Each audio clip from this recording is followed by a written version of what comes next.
El cambio climático ya no es una amenaza lejana. Es la voz de la Tierra recordándonos que cada decisión cuenta, que cada acción tiene un eco en el delicado equilibrio de nuestro hogar común. Mientras la inteligencia artificial avanza a un ritmo que desafía nuestra comprensión, nos encontramos en una encrucijada histórica. ¿Será esta revolución tecnológica el puente hacia un futuro más brillante o el abismo que tememos cruzar? En nuestras ciudades, en nuestros barrios, la desigualdad sigue trazando líneas invisibles que nos separan. Nuevas alianzas emergen, tensiones antiguas resurgen. Este nuevo orden mundial nos plantea una pregunta fundamental. ¿Hacia dónde nos dirigimos realmente? 5 temas. 5 desafíos que pueden fragmentarnos o convertirse en el catalizador de nuestra unión más profunda. La Tierra respira, pero cada vez con más dificultad. El cambio climático no es futuro, es presente. Quien menos contamina es quien más sufre. La justicia climática es urgente. La tecnología conecta, pero también concentra poder en pocas manos. El mapa de la riqueza coincide con el mapa de la contaminación histórica. Los problemas globales son usados como armas geopolíticas. El bien común queda atrapado en disputas de poder. Las migraciones no son un delito, son la respuesta humana al colapso. El mapa no está escrito en piedra, podemos redibujarlo. El futuro depende de lo que hagamos hoy.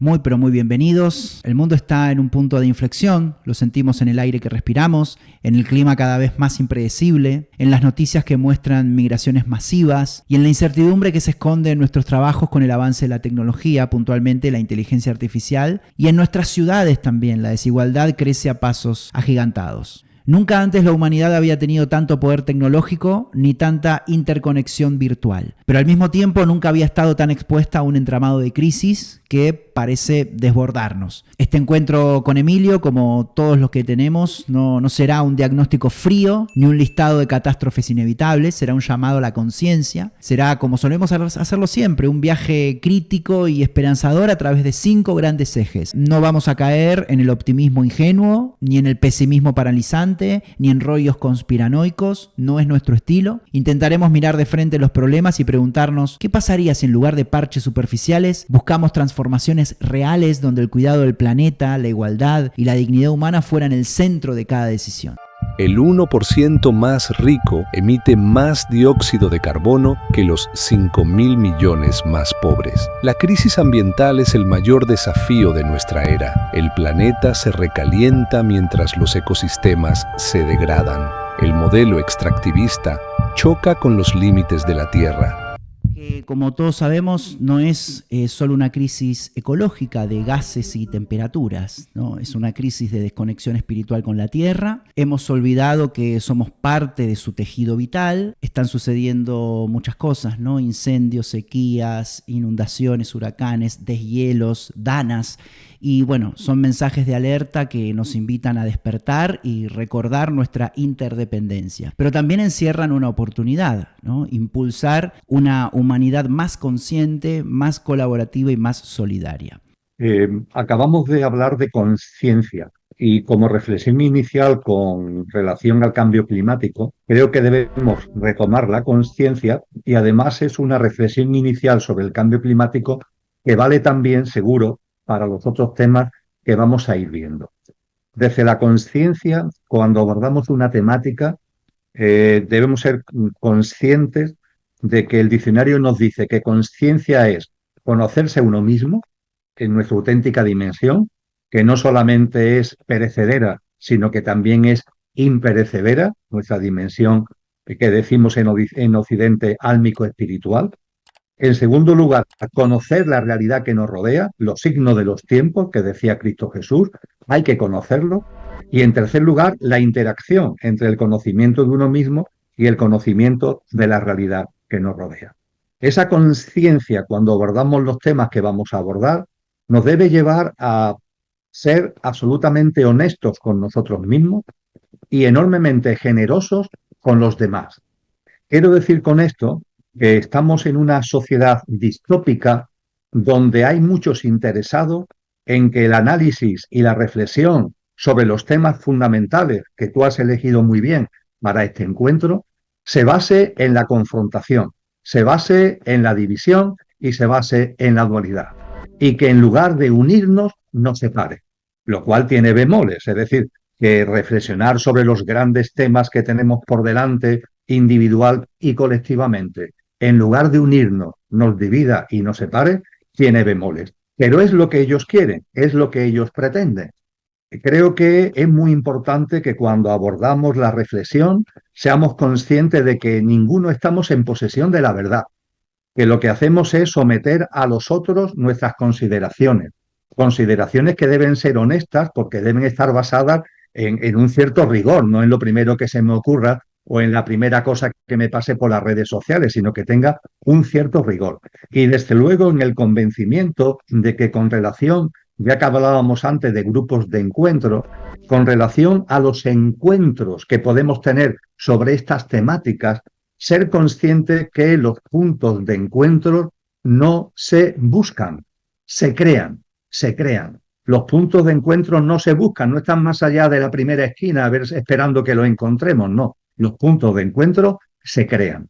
Dicho esto, como hipótesis para la consideración de aquellos que nos escuchen, en el proyecto Conciencia y Sociedad Distópica hemos publicado un texto monográfico sobre el cambio climático, que tiene como título precisamente El cambio climático, una aproximación consciente. Creo que en ese texto se pone, evidentemente de manifiesto, se pone, y lo sometemos, insisto, al discernimiento y el sentido común de cada cual, de que el cambio climático es un fenómeno multifacético, multicasual.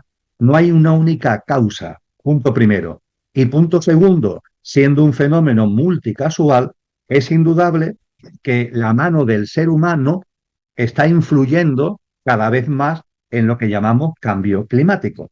Y claro, cuando hablamos de la mano del ser humano, también hay que afinar un poquito más, porque es la mano del ser humano, pero a través de un sistema socioeconómico que es depredador.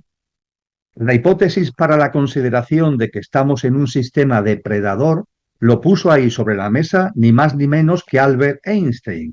Que yo sepa, fue el primero que señaló este sistema como depredador y a partir de ahí como un sistema depredador que afecta en general al medio ambiente y al hábitat de supervivencia de la humanidad más específicamente.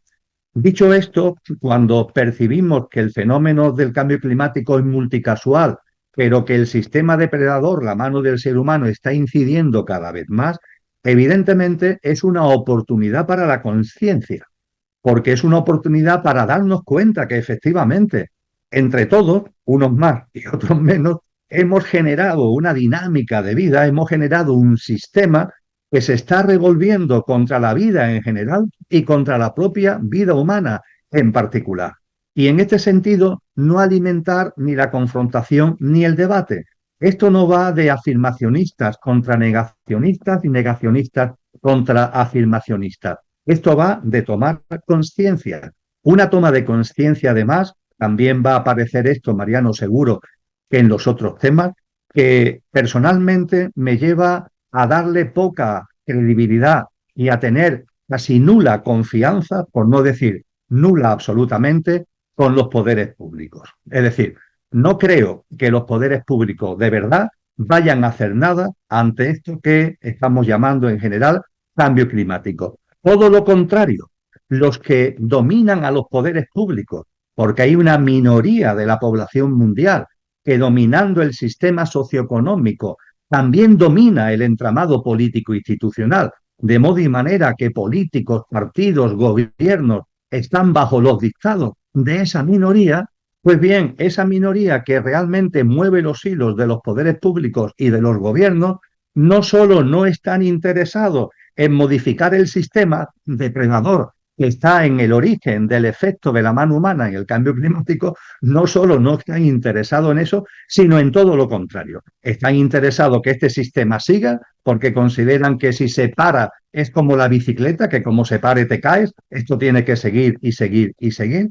Y junto con eso están también obsesionados por sacar lucro de los efectos del cambio climático, lo cual es el no va más. Es decir, no solamente no se actúa ante el sistema socioeconómico, que es una de las causas que está en el cambio climático, sino que además, para colmo, se intenta que ese sistema se lucre a través del cambio climático. Y esto lo estamos viendo con el lanzamiento de unos sectores verdes que realmente están siendo promovidos por las propias corporaciones transnacionales que están detrás del sistema socioeconómico y que han visto que la etiqueta de verde mira por dónde le puede dar negocio cuando realmente de verde no tienen absolutamente nada, sino todo lo contrario, que están aprovechando lo teóricamente verde para destrozar más la naturaleza, cosa que está pasando, pongamos por caso, con las grandes implantaciones de placas solares, que no solamente en España, sino en muchos sitios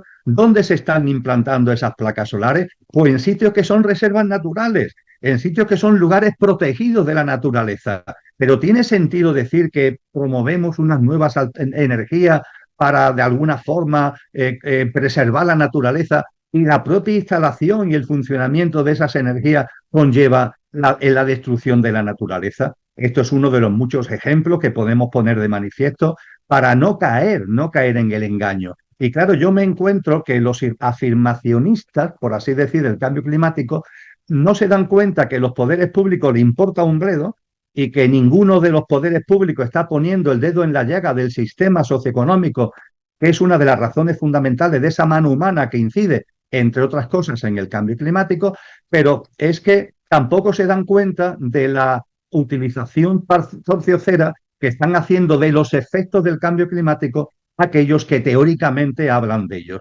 Y los negacionistas, a su vez, donde ponen el acento es en el cómo esas corporaciones transnacionales están sacando de sitio y están utilizando lo que llaman cambio climático para sus beneficios económicos y empresariales. Y entonces arremeten contra los afirmacionistas. Finalmente, ¿qué nos encontramos? Pues una especie de pelea de barrio, de estas que ahora se han hecho famosas en las televisiones, ¿no? De tertulianos, donde aquí cada cual dice un poco lo que le da la gana, pero donde la realidad es que el efecto dañino sobre la naturaleza continúa y continúa. Y ante esto, ¿qué hacer? El qué hacer, Mariano, tiene que ver con la conciencia y tiene que ver con nuestra responsabilidad. Yo sé que desde el punto de vista de los grandes poderes poco se va a hacer, pero yo en mi hábitat continuo de vida, yo intento mantener una forma de vida respetuosa con la naturaleza, respetuosa con los seres humanos, faltaría más, respetuosa con la vida en general, en reverencia por la vida, un término del Premio Nobel de la Paz, Albert Schweitzer, fue Premio Nobel de la Paz en 1952, reverencia por la vida. Creo que lo que estamos viendo, ¿no?, que llamamos cambio climático, este daño a la naturaleza en conciencia, nos debería alentar a tener reverencia por la vida en todas sus manifestaciones, en todas sus expresiones, que esa reverencia por la vida nos traiga paz, porque cuando se reverencia la vida, también nos inunda la paz. El virus de la violencia que está tan presente en la sociedad distópica se va como diluyendo. La reverencia por la vida es un gran disolvente del virus de la violencia que aparece antes que nos demos cuenta. No solamente son las guerras, es mi deseo a veces de convencer a los demás y de imponer mi criterio y de que yo tengo razón. Eso también es violencia a distinto nivel, pero eso también es violencia. Y yo creo, por tanto, que todo lo que tiene que ver con el cambio climático es una oportunidad de conciencia que debemos llevar al terreno de la responsabilidad personal y que ese terreno de la responsabilidad personal se plasma en una dinámica de vida, de reverencia por la vida, de traer a nosotros paz, de traer a nosotros el disolvente del virus de la violencia y a partir de ahí llevar eso a nuestra práctica de vida, desde qué hacemos con los residuos hasta cómo nos alimentamos. También, bueno, además de buscar confrontación y hacer bandera de lo verde, ¿no? Esto que estuve apuntando, lo que mencionabas. La pelea dual, esta de que alguna vez hablamos también, Emilio, esto de que están los que siguen a la élite, los que no la siguen, pero a la vez entre los dos se pelean, pero también quedan pillados ahí, entonces aparecen los que están de un lado y del otro, pero en definitiva están bajo el mismo manto. Y también nos dicen una y otra vez que las crisis que vivimos son inevitables, como si fueran tormentas naturales que no se pueden detener, pero la verdad es otra, ¿no? Las crisis son el resultado también de decisiones humanas. El factor humano es muy importante. Modelos políticos y económicos que eligieron priorizar el lucro, ¿no? El negocio sobre la vida. Si lo construimos así, también podemos transformarlo, ¿no? Por ejemplo, los jóvenes. Los jóvenes heredan un planeta degradado, heredan deudas ecológicas y sociales que no pidieron, y sin embargo son ellos quienes levantan banderas del cambio, quienes marchan por el clima, se están viendo muchas manifestaciones, imaginan nuevas tecnologías, saben usar las nuevas tecnologías, no aceptan esto de que es inevitable y no hay alternativa, y hoy se les margina de los espacios de decisión política. Yo creo que es importante darles voz, darles poder, abrirles las puertas de los gobiernos, los foros internacionales y los parlamentos. Invertir en la juventud es invertir en un futuro justo y sostenible. Y también la crisis climática es un espejo de cómo vemos nosotros la naturaleza, porque la hemos tratado como un recurso infinito, olvidando que es un sistema vivo del que dependemos. El antropocentrismo, ¿no? Esto de creer que el ser humano es el único, es el centro del universo, y el extractivismo nos han llevado al borde del colapso. Durante demasiado tiempo se ha invisibilizado a quienes ya saben convivir con la naturaleza, como por ejemplo campesinos, comunidades indígenas, y ellos no aparecen en las cumbres internacionales. No sé, yo no vi ningún campesino ni ningún indígena en los grandes foros que se hacen de cambio climático. No hablan ellos en los grandes escenarios, pero son quienes sostienen la vida desde abajo. La esperanza está, creo yo, Emilio, y ahora me compartirás qué es lo que opinas, pero amplificar esas voces. Los jóvenes, las personas que ya viven en consonancia con la naturaleza, proteger sus territorios, aprender de sus saberes. Los indígenas saben mucho de la naturaleza y de los ciclos, cómo funciona lo natural, porque viven de ella. Pero el futuro no se va a construir solo desde Silicon Valley o Davos, sino también desde las comunidades que resisten y crean en silencio. No son escuchados, pero crean en silencio. Y para eso, Mariano, que estoy totalmente de acuerdo, debemos utilizar vías alternativas. Es decir, las vías antiguas están absolutamente controladas por los que dominan y controlan el sistema socioeconómico. Gracias al dominio del sistema socioeconómico, controlan el entramado político institucional y también el complejo tecnológico y el complejo militar. Ante eso, tenemos que buscar alternativas. La tecnología, de las que hablaremos después, parte de esas vías alternativas. De hecho, es algo que a los que gobiernan, más o menos en este mundo, es algo que enormemente, porque se les escapa de control. Las tecnologías que ellos intentan dar y controlar todavía al menos son muy abiertas y nos permiten generar flujos de información, flujos de comunicación, como ahora modestamente estamos haciendo tú y yo, y eso debemos incentivarlo lo más posible. Desde luego, el papel de la juventud en todo, y muy especialmente estamos compartiendo, es fundamental. Una juventud a la que no solamente se le está poniendo difícil por la pesada herencia, por así decir, sino que se les es difícil porque se les quiere meter el canal de un autodenominado sistema educativo realmente tiene muy poco. Y que en lugar de favorecer que saquen estos jóvenes, estos chicos y chicas, lo mejor de ellos mismos, sus dones, sus talentos, sus capacidades innatas, y darle habilidades y formación para ejercitar y plasmar esas cualidades y esos dones y talentos, en lugar de eso, lo que se hace es encorsetarlos, formatearlos e intentar llevar a cabo algo que ni es educación, ni siquiera es formación, es formateo. Y el formateo ya sabemos que es algo que se mete en el ordenador y que al formatearlo los archivos originales desaparecen y se les mete otros archivos. Afortunadamente, los archivos fundamentales de nuestros jóvenes no se pueden borrar, pero se le intenta encriptar. A partir de ahí, creo que tenemos que darle, como tú muy bien has dicho, voz y protagonismo y confianza, confianza. No mirar a la juventud con recelo.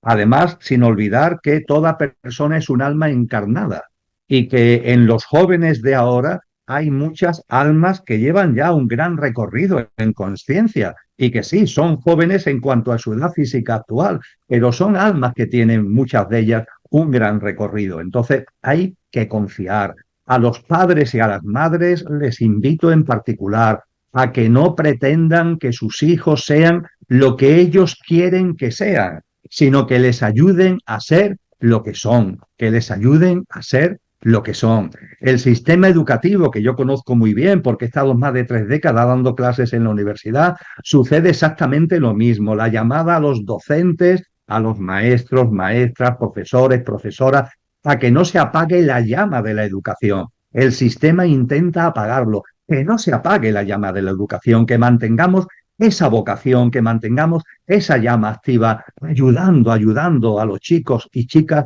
repito, a que sean lo que son, ejercitando, sacando y poniendo en valor, porque le vas a beneficiar a ellos, pero nos va a beneficiar a todos lo que son sus dones y sus talentos. Es fundamental lo que acaba de compartir Mariano con relación a la juventud. Y a partir de ahí, por supuesto, no solamente la juventud. Esto es una tarea compartida en la que todos tenemos cosas que hacer y en la que todos podemos aportar nuestra grano de arena, viéndonos como almas que vamos caminando de la mano, que estamos aquí encarnadas a la vez en este maravilloso plano humano, ese maravilloso plano humano que los que detestan al humano de verdad, esos que dominan este sistema, detestan la vida, detestan la verdadera vida humana, nos quieren deshumanizados, nos quieren desnaturalizados y a partir de ahí la respuesta es la conciencia. No hace mucho falleció ese gran, para mí, sin duda, sabio chileno que fue Gastón Sublet.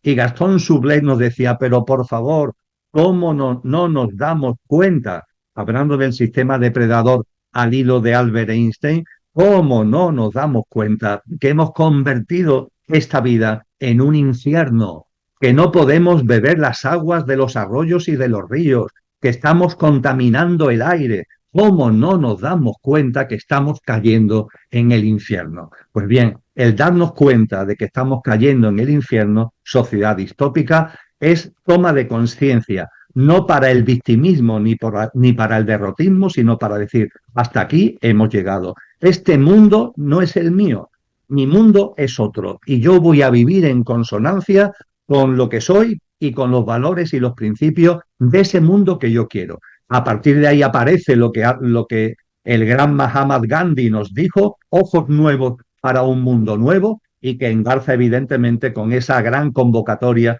que nos hizo Cristo Jesús a nacer de nuevo en lo individual y nacer de nuevo en lo colectivo. También estuve viendo algunos temas vinculados con la justicia climática, ¿no? Porque estamos ante la mayor incoherencia de nuestro tiempo, ¿no? El norte global, responsable de casi la mitad de las emisiones históricas.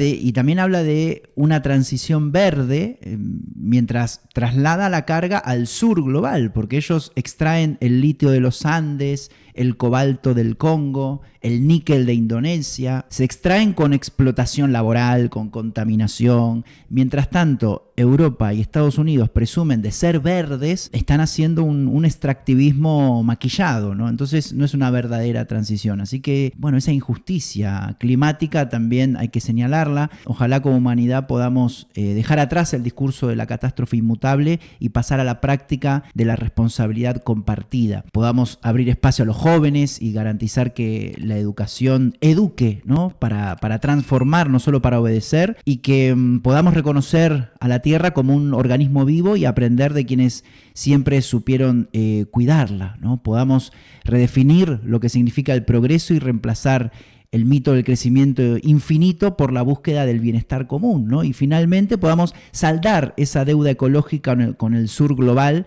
construyendo un camino de justicia climática. Emilio. Esa injusticia que tú señalas muy bien, con la que evidentemente estoy de acuerdo porque es una obviedad histórica y una obviedad en el momento presente, influye en muchísimos ámbitos y desde luego influye en todo lo que tiene que ver con el clima en general. Y no solamente desde el punto de vista de la injusticia, de que aquellos países que históricamente más han contaminado ahora señalen con el dedo a los países que están en un proceso de desarrollo, que es proceso de desarrollo porque los desarrollados lo han llamado proceso de desarrollo y porque es el camino que han enseñado los países desarrollados. Y es curioso que habiendo sido el camino que ellos señalan, ahora le ponen peros al camino que ellos mismos han seguido y que están instaurando y que están imponiendo a nivel mundial. El contrasentido es absolutamente tremendo, pero es que la injusticia llega a más, porque las tecnologías de las que vamos a hablar ahora están llevando a que la tecnología y la carrera armamentística cada vez mayor que hay en el mundo está llevando a que el extractivismo, una minería que parecía, entre comillas, encauzada, es decir, limitada y encauzada, se ha salido por completo de madre por la necesidad de acceder a eso que llaman tierras extrañas y como sea, a minerales al coste que sea, independientemente del daño que se está haciendo a comunidades humanas y el daño que se está haciendo a la naturaleza. Y es más, esa expoliación de tierras extrañas y de determinados materiales está provocando, por los conflictos de intereses económicos, conflictos bélicos en gran parte de los países que llamamos subdesarrollados o en vía de desarrollo. En el caso de África hay una serie de países que me sé de memoria, pero es demasiado largo como para exponerlo, que están viviendo auténticas masacres de seres humanos, niños, ancianos y mujeres incluidos, porque las corporaciones transnacionales están incitando golpes de Estado, guerras civiles, con el objetivo precisamente de hacerse con el control de esas tierras que poseen tierras extrañas, esos materiales que para ellos valen su peso en oro y que como para ellos el fin justifican los medios, hacen lo que hace falta contar de hacer lo suyo. Con lo que podemos darnos cuenta, lo seguiremos viendo, de que cuando abordamos estos grandes temas que afectan a la humanidad, podríamos decir que es poliédrico, ¿no? Porque un asunto está íntimamente relacionado con otro, y el otro con el otro, y el otro con el otro. Es como un poliedro donde no se pueden analizar las cosas por separado, sino que cuando vamos analizando cada cosa con rigor, nos vamos dando cuenta de que todo está engarzado.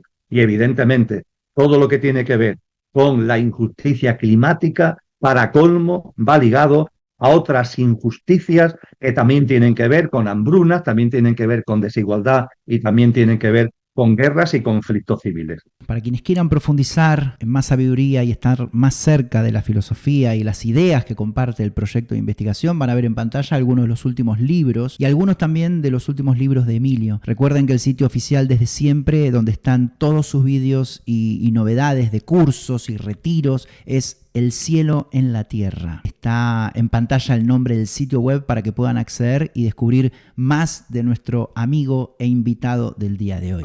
El 70% de los nuevos empleos podrían estar mediados por la inteligencia artificial antes del 2030. La innovación avanza a velocidad inédita, pero también concentra poder y genera riesgos éticos. Usar la tecnología para servir a las personas, no para controlarlas. La inteligencia artificial tampoco es un ente ajeno, como dice muy bien Emilio, todo tiene que ver con todo. La inteligencia artificial es un reflejo de nuestra propia conciencia, lejos de ser una amenaza, puede ser una oportunidad para soltar viejas estructuras, abrirnos a nuevas formas de vivir y trabajar, porque más allá de los algoritmos existen dimensiones irreemplazables, ¿no? Como la empatía, la creatividad, el amor, el cuidado, los sueños, que nos invitan a reimaginar el futuro del trabajo como un espacio de evolución personal y colectiva, ¿no? Cuando hablamos de tecnologías, Mariano, creo que deben ir por delante varias cosas.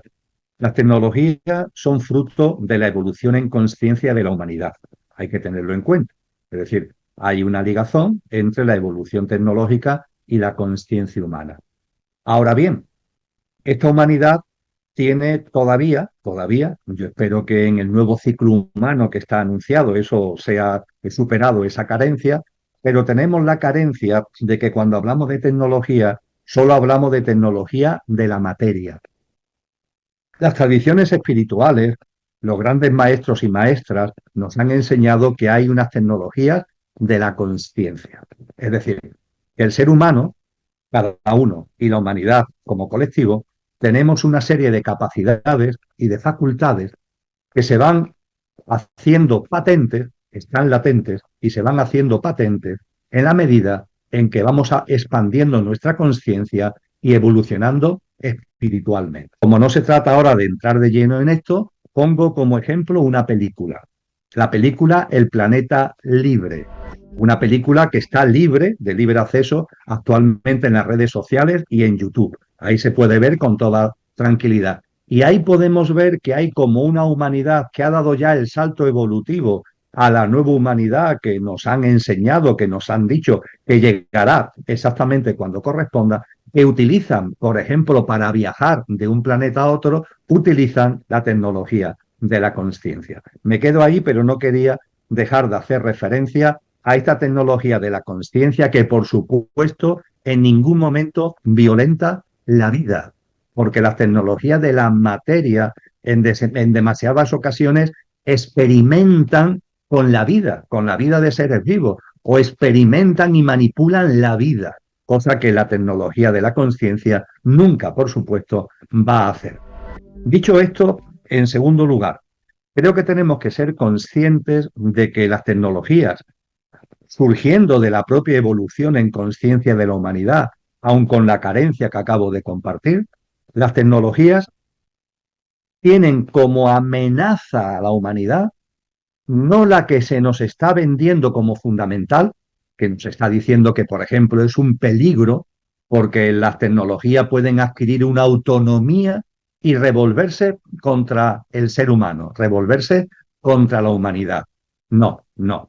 El principal peligro, entre comillas, que tienen las tecnologías no es que nos coman, sino que nosotros nos metamos en ella y nos convirtamos en una pieza más de las mismas. Este para mí es el gran riesgo de las tecnologías. No que ellas nos coman, sino que nosotros, repito, inconscientemente nos vayamos metiendo en el entramado tecnológico sin darnos cuenta que nos estamos convirtiendo en una pieza más, en un engranaje más, en un terminal más de ese enorme entramado. La película Matrix, de finales del siglo XX, creo que de 1999. En la película Matrix, los seres humanos están enchufados, aquí en la nuca, tienen unos cables que los enchufan a una realidad virtual. Es mentira, porque viven en medio de una distopía horrorosa, pero al estar enchufados en la realidad virtual, pues creen que de hecho están viviendo lo que realmente no están viviendo. Son como zombies, son prácticamente muertos vivientes. La película Matrix es emblemática, ha marcado un hito con relación a esto. Pues bien, yo diría que la situación en la que estamos en el 2025 se empieza a parecer a Matrix, pero como las tecnologías han evolucionado, ya no tenemos unos cables aquí, sino que estamos conectados al sistema virtual cada vez más inalámbricamente. Y a esa conexión inalámbrica, hombre, que si somos conscientes se le puede sacar partido en términos de conciencia, aquí estamos tú y yo usando modestamente las tecnologías en términos de conciencia, pero que cuando no se tiene levantada la bandera de la conciencia, se corre el grave riesgo de que tú mismo te metas en el sistema, estés enchufado inalámbricamente al sistema y te crees que estás viviendo cuando realmente no estás viviendo. Te has convertido en un superviviente en medio de un gran entramado tecnológico que lo que hace es convertirte en un ser no humano, sino infrahumano, en lo que tiene que ver mucho el transhumanismo. El ser humano que se mete en el sistema, que además va metiendo a sí mismo implantes, sensores, chips, híbridos, etcétera, etcétera, y realmente olvidando nuestra dimensión imperecedera álmico-espiritual y viviendo de una forma evanescente y absolutamente superficial. Dicho esto, voy a lo que tú has planteado con relación al empleo y al trabajo. Pero es que esto que acabo de compartir es fundamental entenderlo, porque si no, no se entiende lo que de verdad los estudios económicos están poniendo de manifiesto sobre el potencial impacto de las tecnologías en el empleo. Vamos a ver, cuando hoy hacemos un repaso de los distintos sectores laborales, de los distintos sectores de empleo, ¿qué nos encontramos? Que unos son más frágiles y otros menos frágiles en cuanto a que la inteligencia artificial entre como un elefante en una chacarrería, llevándose por delante los puestos de trabajo que hay en esos sectores. Y cuando hablo de frágiles y de menos frágiles, ¿a qué hago referencia? A sectores que se vienen deshumanizando o a empleos que se están manteniendo con el baluarte y el valor añadido de la humanización. Yo me atrevería a decir que no más allá del 2030 o 2032, creo que el 2030, fecha que ellos han elegido, no la han elegido por casualidad, seguro que tienen su motivo. Pues bien, de aquí al 2030, como mucho el 2032, vamos a ver la desaparición de una enorme cantidad de empleos que previamente se han deshumanizado. Pongo un ejemplo. Si un médico o médica, si un doctor o doctora, lo que es el ejercicio de la medicina se convierte en una actividad deshumanizada, salvo temas muy especializados, cirugía, etcétera, etcétera, salvo temas muy especializados, la inteligencia artificial va a entrar a tope, porque para que yo tenga delante a un señor o una señora que no tiene realmente conmigo un contacto humano, no tiene una humanidad empática conmigo como paciente y que lo que se limita es a contarme lo que ha leído en los libros, lo que le han dicho en la Facultad de Medicina y a lanzármelo y a aconsejarme el fármaco A, B o C porque es el que le han dicho que tienen que... Para eso mucho mejor la inteligencia artificial porque va a tener mucha más capacidad de barrer información, de barrer datos y de darte lo que ese doctor o doctora que se ha olvidado de la humanidad en el ejercicio de la medicina, pues te puede aportar. Pongo ese ejemplo. Si lo que queremos, pongamos por caso, es que cuando vamos a un supermercado, lo que queremos es simplemente a la hora de pasar por caja, es algo muy rápido y donde simplemente pli, se vayan pasando los productos, nos den la factura y nosotros en efectivo o no, cada vez más con tarjeta de crédito paguemos, la inteligencia artificial va a entrar a mansalva en eso. Pero si yo como cliente, yo sí valoro que haya una persona en casa que me saluda y a la que yo saludo y que esa persona además, como yo suelo ir al sitio con cierta frecuencia y soy un cliente entre comillas habitual, pues yo ya más o menos, aunque ella a mí no me conozca esa persona porque somos muchos los clientes, pero ya esa persona la conozco y hasta cierto punto ha formado parte, ha pasado a formar parte de mi vida. Si mantenemos en el empleo la relación empática y humana, podríamos decir que eso es un seguro para el empleo. Si el empleo se deshumaniza, la entrada de la inteligencia artificial va a ser completa porque va a hacer el trabajo mucho mejor que el trabajador que ya deshumanizado lo estaba llevando a cabo. Esto puede parecer algo muy teórico, pero yo le diría a las personas que están viendo este vídeo que repasen su vida cotidiana, que repasen, hablábamos antes de la educación, por ejemplo. Claro, si la educación es puro formateo, si la educación son simplemente unos planes de estudio que hay que implantarle a los chicos y a las chicas de la manera que sea, etcétera, etcétera, pues evidentemente eso un robot dentro de un tiempo lo podrá hacer magníficamente. Si estamos hablando de una relación empática con el niño, con la niña, con el joven, si estamos hablando de eso, no, porque ahí hace falta un componente humano de valoración de emociones, de valoración de esos dones o talentos que podemos tener y que hay que poner en valor. Entonces, si estos componentes humanos vamos quitándolo de en medio, que es lo que se viene haciendo, por cierto, en muchísimos sectores, eso es ni más ni menos que preparar el terreno para que la inteligencia artificial entre abruptamente destruyendo multitud de empleos. Podríamos poner ejemplos de abogados, podríamos poner multitud de ejemplos, Mariano, que incide exactamente en lo mismo. Si me permites, hasta este tipo de cosas. Es decir, si se trata de lo que aparecemos aquí en pantalla, ¿no? En una conferencia, bueno, pues qué más da que tú y yo fuéramos dos avatares, ¿eh? Si lo que vamos a compartir es, en definitiva, una serie de datos, de información, pues posiblemente dos avatares cruzarían datos y a la gente le daría una información, pero creo que tú y yo estamos poniendo en valor algo que un avatar no puede hacer, que es lo que tiene que ver con lo humano, no con lo infrahumano, con lo humano como perfecta conjunción de lo perecedero y de lo imperecedero. Y esta parte imperecedera, esta dimensión álmico-espiritual, esta esencia divinal, como decía San Juan de la Cruz, que tenemos y que tenemos que potenciar y que tenemos que plasmar, es lo que le da el valor añadido que sin duda ninguna la inteligencia artificial nunca va a tener. Hoy, precisamente antes de tener contigo el encuentro, Mariano, no es santo de mi devoción, la verdad, pero leía una entrevista con Yuval Harari. Y Yuval Harari, en esa entrevista, la puedes encontrar seguro en redes, porque yo la he leído esta misma tarde, dice, ojo, porque nos quieren convencer que la inteligencia artificial tiene conciencia.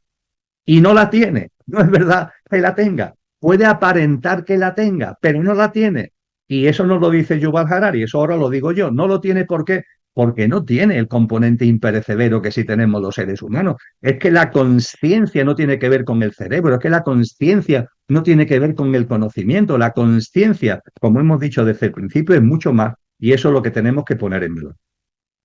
Sí, sí, totalmente. Los robots pueden ser programados con infinidad de datos, pero nunca le van a poner, depositar en el robot un alma, ¿no? Un alma, una conciencia, ¿no? Porque eso es algo mucho más elevado. Y además, Emilio, la inteligencia artificial está muy monopolizada por sus productores, lo cual conduce también a mayor desigualdad, que es el próximo tema que vamos a ver. Porque vivimos en un mundo donde la tecnología promete democratizar el acceso a servicios esenciales, pero en la práctica ocurre lo contrario. La inteligencia artificial concentra el poder en manos de unas pocas corporaciones gigantes, como son OpenAI, Google, Microsoft, Meta y Amazon.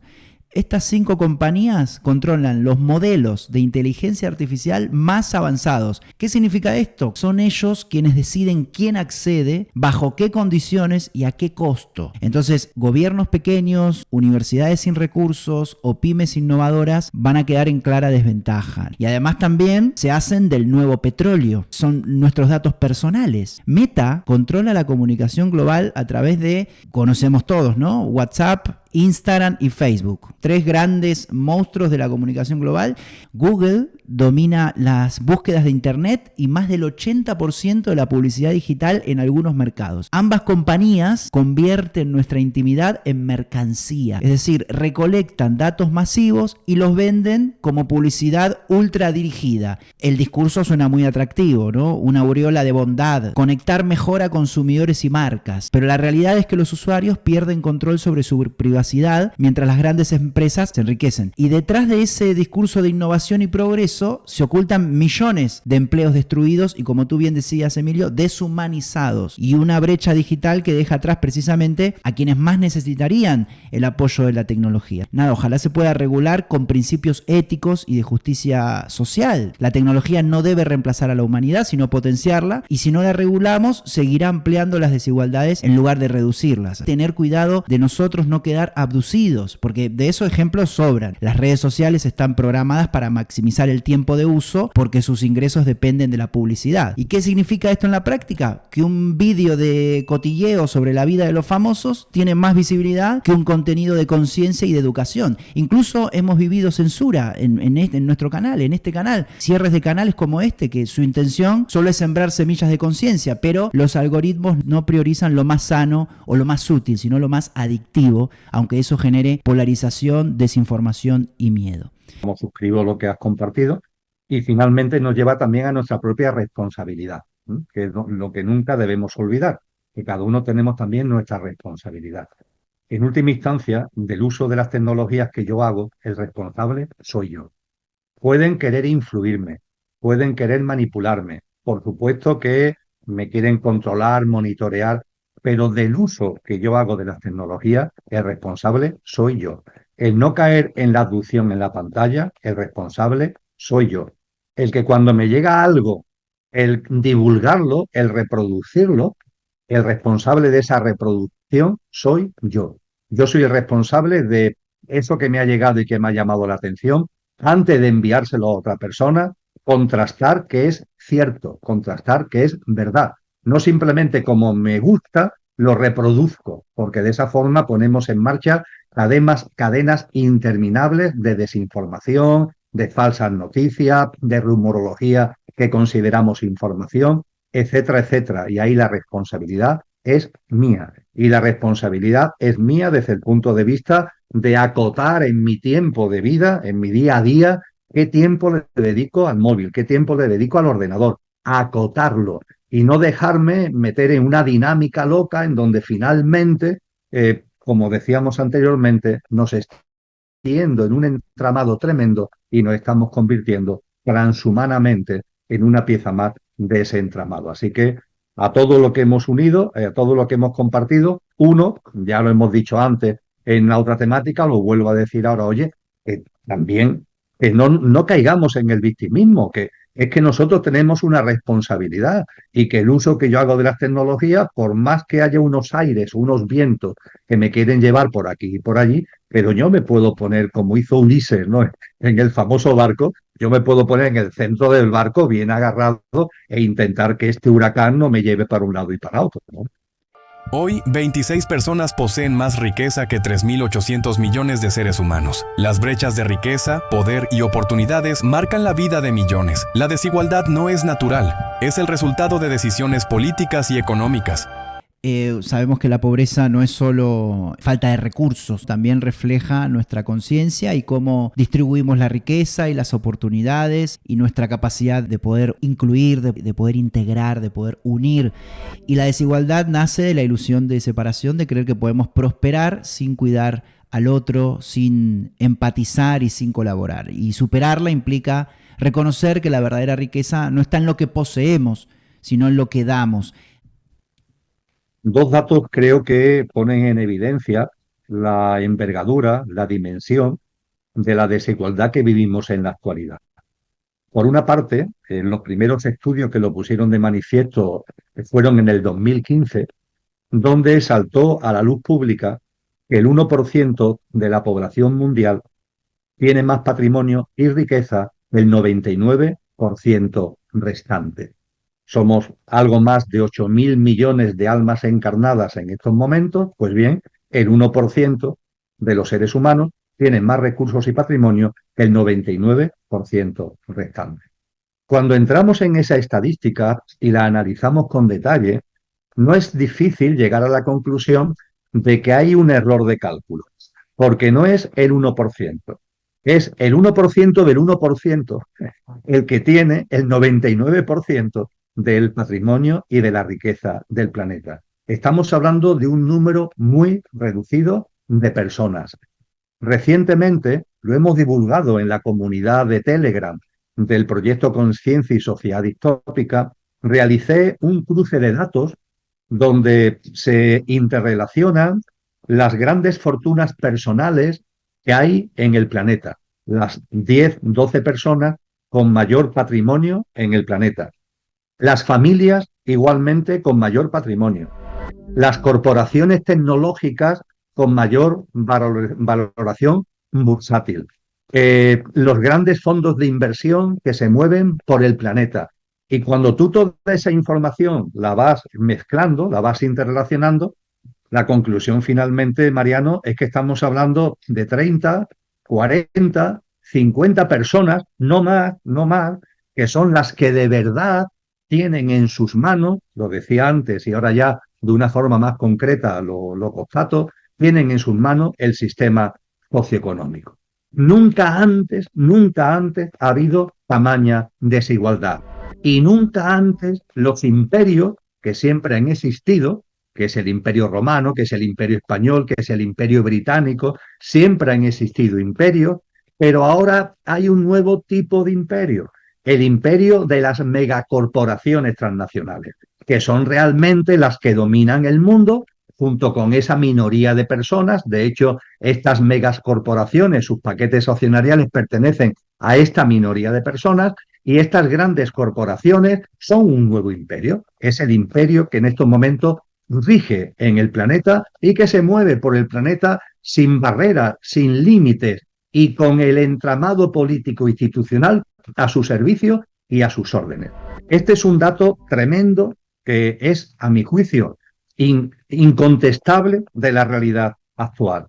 El otro dato también incontestable, los datos que tenemos sobre las hambrunas que hay en el planeta, las personas que cuando se levantan, si es que se levantan, cuando se despiertan, si es que han dormido por la mañana, no saben si van a comer durante el nuevo día, no lo saben. Lo más probable es que no, pero es que no lo saben.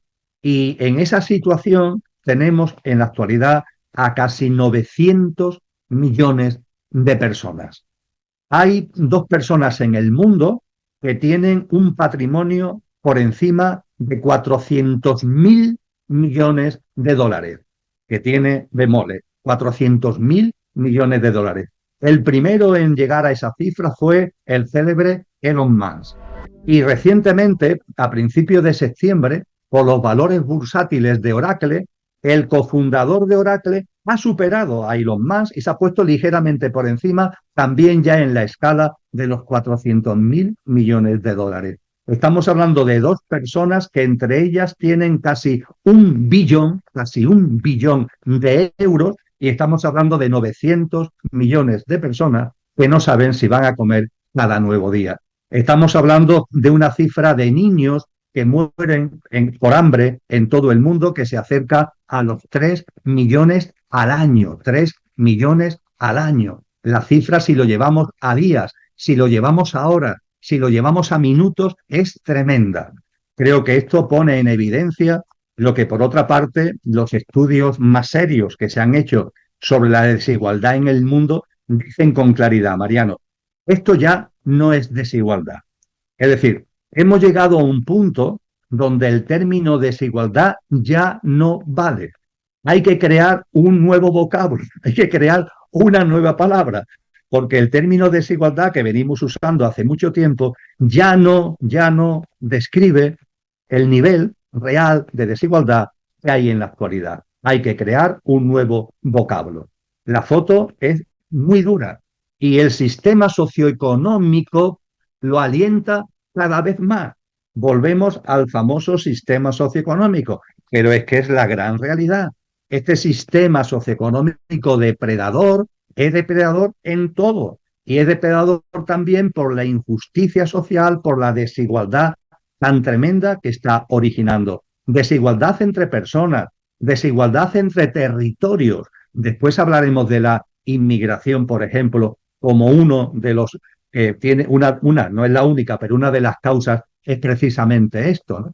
Y cuando, claro, todo esto lo ponemos en negro sobre blanco, Mariano, la respuesta a la pregunta del qué hacer es francamente compleja, porque yo no quiero lanzar falsas esperanzas ni caer en el voluntarismo. ¿Hay alguna manera de corregir este sistema socioeconómico? ¿Hay alguna manera de que estas pocas decenas de personas, que son las que manejan realmente el cotarro, lo hagan de otra manera? También el paso se transformen ellos mismos para de esa forma transformar su acción con los demás. La verdad es que yo lo veo francamente difícil, porque considero que esas personas han caído ya en las arenas movedizas de lo que a mí me gusta llamar lo involutivo, es decir, ya es que están totalmente apartados de la vida y eso sí, sus grandes patrimonios, sus grandes fortunas disimulan, ¿no? Y van muy bien entrajeados y parecen muy importantes y van en jet, pero realmente cuando escarbas lo que te estás encontrando son seres transhumanos, en el sentido que antes compartíamos, cada vez más transhumanos, pero que mira por dónde son los que llevan la rienda del sistema socioeconómico que está en la razón de ser de todo lo que estamos viviendo. Eso sí, lo que tengo muy claro es lo que yo puedo hacer y lo que creo que personas con conciencia podemos hacer. No le sigamos el juego. No le sigamos el juego en los deseos que ellos tienen y que nos quieren implantar a nuestra escala, claro, de acumular, de retener, de poseer. No caigamos en esa dinámica del atesoramiento, de la acumulación. No caigamos en la dinámica de creer que tanto tienes, tanto vales. No, eso es mentira. El valor de la persona no está en lo que se tiene, está en lo que se es y en lo que se vive. No caigamos en la confusión entre valor y precio. Son cosas totalmente distintas. Hay cosas que tienen un gran valor y tienen muy poco precio. Y hay cosas que tienen un precio astronómico, pero no tienen valor ninguno. Hay que poner en valor, eso ya lo decía Antonio Machado, no confundamos valor y precio. Y tengamos una dinámica de vida, y yo sé que es un término que está ya mal visto, pero hay que rescatarlo, Mariano, hay que rescatarlo. Vamos a vivir con sencillez y con austeridad.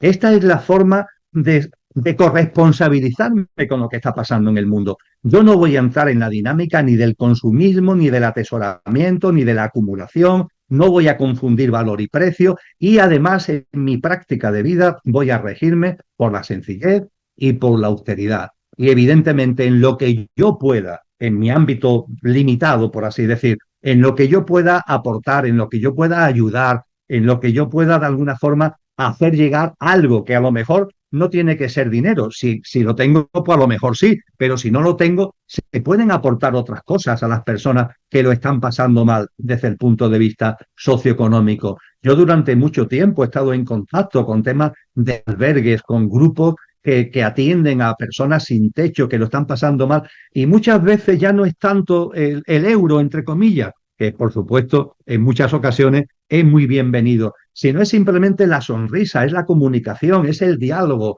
es esa mirada amable de persona a persona, que tienes una persona que sí, que puede ser un indigente, que lo está pasando mal económicamente, pero es un ser humano y a veces lo que más agradece y lo que ayuda a esa persona en no caer en estados anímicos de depresión es precisamente esa mirada humana, es ese contacto humano.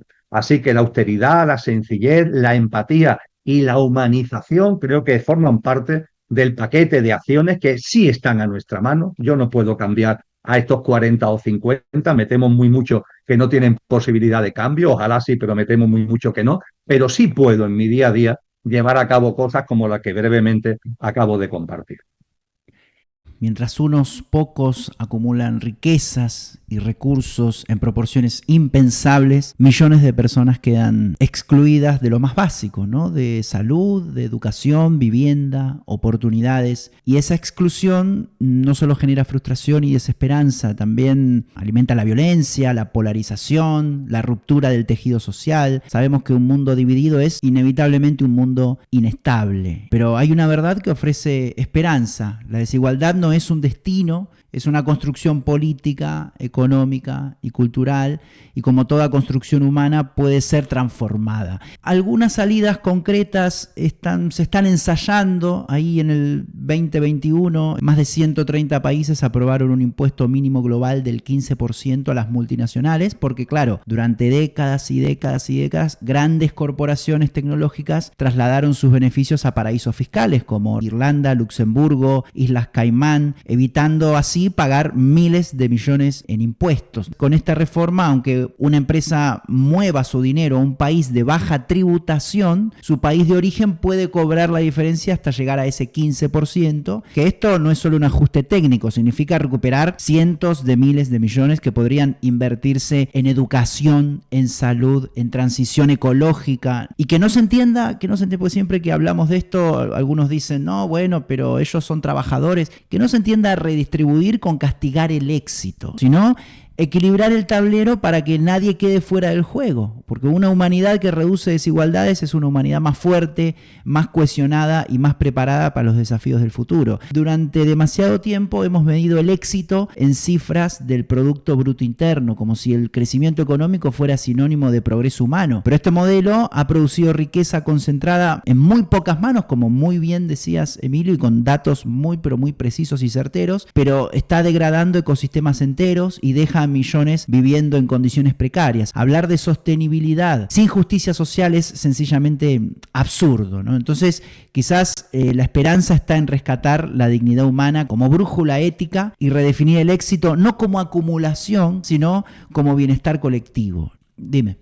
Escuchándote, he recordado un estudio que publiqué en torno al año 2019, 2018-2019, contabilizando los recursos públicos, es decir, los recursos de todos, las haciendas públicas, los recursos de los contribuyentes, que se habían desviado a la banca privada para salvarla de la crisis famosa que se desarrolló a partir del 2007-2008.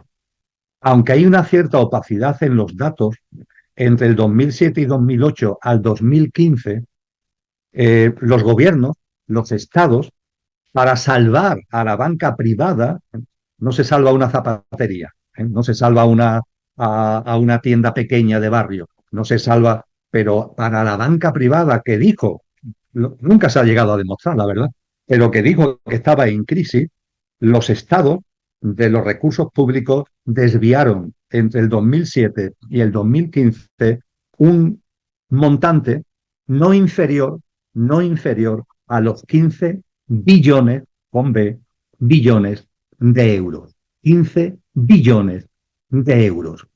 Cuando vemos este montante, las cifras tienen tantos ceros que ni sabemos de lo que estamos hablando.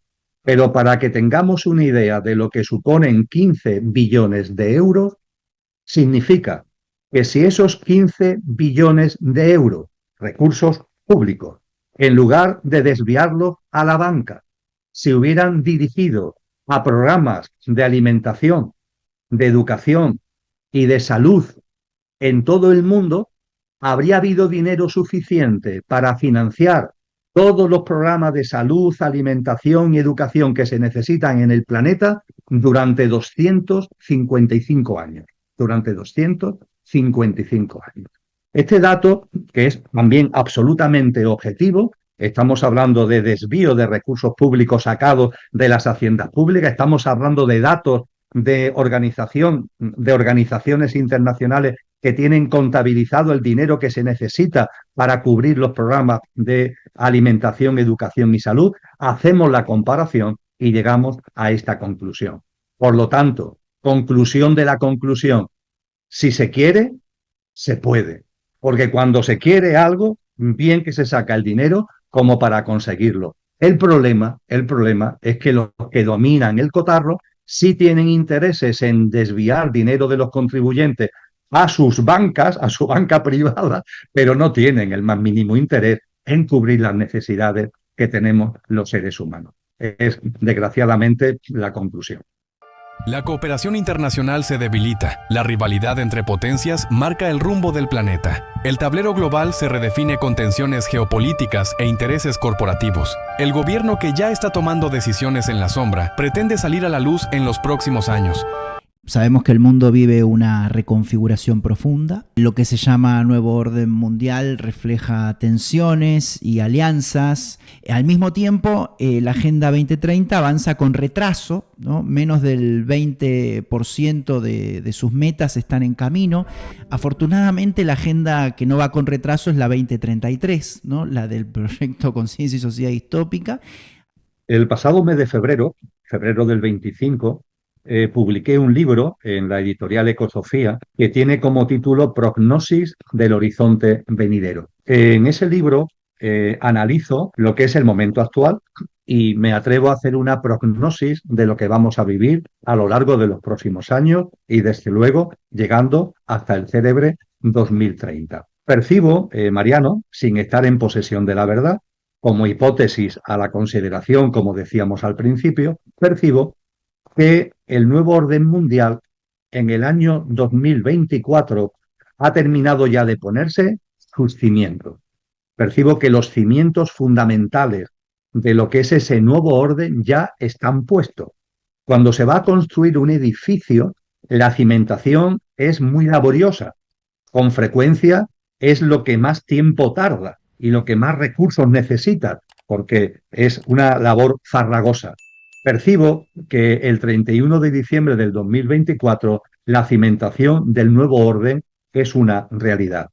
Y que lo que vamos a ver de aquí a 2030, por tanto, en este lustro en el que estamos, 2025-2029, es cómo se van a ir poniendo las plantas de ese edificio. Podríamos decir así, coloquialmente, cada año una planta nueva, una vez que la cimentación ya está hecha, para que en el 2030 se pueda inaugurar el edificio a través del nuevo orden mundial. Cuando hablamos del nuevo orden mundial, exactamente ¿de qué estamos hablando? Estamos hablando de que el gobierno que hay actualmente en el mundo, que es un gobierno en la sombra, sale a la luz, deja de estar en la sombra. Estas pocas decenas de personas a las que yo hacía referencia, que están actualmente ya gobernando el mundo, el sistema socioeconómico y a partir de ahí todo lo demás, pero que están en las bambalinas, están detrás del escenario, el nuevo orden mundial conlleva que aparecen en escena. Y aparecen en escena, además, controlando, gobernando el mundo a través de una serie, no muchas, de organizaciones internacionales que van acumulando cada vez más poder en detrimento de los poderes de los gobiernos, de los poderes, vamos a llamarlo, aunque habría mucho que discutir, los poderes democráticos que están actualmente distribuidos entre los países. Lo estamos viendo muy avanzado, por ejemplo, en el ámbito de la salud, ¿no? Como la Organización Mundial de la Salud, con el tratado de pandemia que ya finalmente se ha aprobado en el mes de mayo pasado, pues ante emergencias no solamente sanitarias, sino también climáticas, puede asumir los poderes de los estados a nivel mundial ante esas situaciones de emergencia. El nuevo orden mundial, dicho de una forma por tanto directa, es que el gobierno que está en la sombra sale de las bambalinas y está en el escenario. Igualmente conlleva fundamentalmente la instauración del transhumanismo. El transhumanismo que sustituye a una visión de la humanidad humana y consciente. Un transhumanismo que nos quiere convencer de que el ser humano es puramente nuestra apariencia física y material, nuestro mundo físico, emocional y mental, y que nuestra evolución está llamada, y es la única manera de conseguirlo, a meternos en el entramado tecnológico, a enchufarnos inalámbricamente, pero enchufarnos al entramado tecnológico. Eso es el transhumanismo. Y junto con eso hay algo muy importante que yo me atrevería a vaticinar, Mariano, y es que en algún momento, estos años 2025 a 2029, vamos a seguir estando en la batidora, permíteme que lo diga así, en la batidora. Removimientos, tensiones, conflictos, muchos de ellos, la inmensa mayoría, promovidos por ellos mismos, porque se trata de tener al ser humano metido en la inseguridad, en el miedo, en la incertidumbre, en la inestabilidad, porque eso nos hace frágiles, porque eso nos hace caer precisamente en el derrotismo, porque eso nos hace no prestar importancia y la atención debida a la conciencia. Yo barrunto que entre el 2025 y el 2029 vamos a seguir en la batidora. Esa batidora ellos le han dado un nombre. Está en el Pacto para el Futuro que se aprobó en Naciones Unidas con el apoyo unánime de 193 países en septiembre del año 2024, se llaman los shocks globales, que están perfectamente descritos. Son como los botones que tiene la batidora y que pueden ir pulsando para tenernos, pulsando uno o pulsando varios a la vez, tenernos permanentemente ahí. Porque su objetivo es que nuestro nivel de confusión sea tal que cuando ellos, como gobierno mundial, aparezcan en la escena, lo aplaudamos. Porque ellos aparecerán en la escena, Mariano, vendiendo que traen ya por fin la paz y la seguridad. Fíjate, está anunciado en los textos cristianos de hace 2000 años. Ojo, ojo, porque llegará un momento en el que los que gobiernan el mundo, y lo gobiernan además de una manera involutiva, aparecerán ya directamente en la escena y harán una proclamación de paz y de seguridad. Y después de tanto tiempo en la batidora, ya llevamos un tiempo, y lo que nos queda, pues la gente, de forma inconsciente, querrá creerse que eso es así. Y aplaudirán la instauración de ese nuevo orden mundial, que es ni más ni menos que más de lo mismo, pero revestido de otra forma, la plasmación ya pública de lo que ahora mismo está detrás de las bambalinas y no vemos en el escenario, y de un transhumanismo donde lo virtual y lo artificial se va a revolver directamente contra el ser humano para, repito, convertirnos en un engranaje más de ese entramado tecnológico completo. Esto es para mí la síntesis de lo que es el nuevo orden mundial, lo que es la síntesis también de lo que vamos a vivir. Esta batidora para ellos es absolutamente imprescindible. Podemos tener dudas de qué botón van a apretar y hasta y qué nivel de intensidad le van a dar apretón.